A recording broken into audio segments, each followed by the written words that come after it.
Vous êtes nutritionniste et vice-présidente de SOS Addiction. Quel est le lien entre la nutrition et l'addiction? Quand on travaille comme nutritionniste, on a face à nous des patients qui viennent nous expliquer pourquoi ils mangent.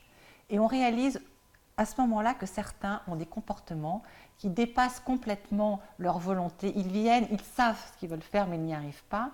Et on se rend bien compte que, d'ailleurs, si les échecs des régimes sont si importants, c'est parce que le comportement alimentaire obéit à plusieurs choses et on est au-delà de la diététique pure.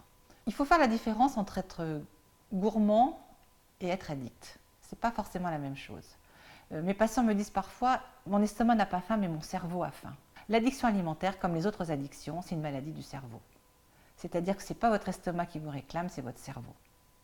Et comme dans l'addiction, on retrouve cette perte de contrôle, ce besoin, cette compulsion, ce besoin irrépressible de manger.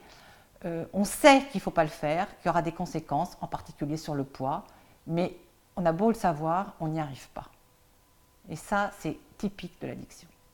Est-ce qu'on peut être addict à la nourriture comme on est addict à la cigarette, à l'alcool, à la cocaïne? On est totalement addict à la nourriture comme on est addict à la cigarette ou à l'héroïne ou à Internet ou à d'autres choses. Les nutritionnistes classiques réfutent cette notion d'addiction et encore une fois, comme dans l'addiction, font appel à la volonté des gens pour leur demander d'arrêter de manger. Mais si c'était qu'une question de volonté, ça serait vraiment très simple. Car ces gens-là veulent ne pas manger. Mais l'appel du paquet de biscuits, du morceau de fromage ou du bout de chocolat, comme l'appel de la cigarette, de l'injection, de tout ce qu'on veut, on ne peut pas y résister.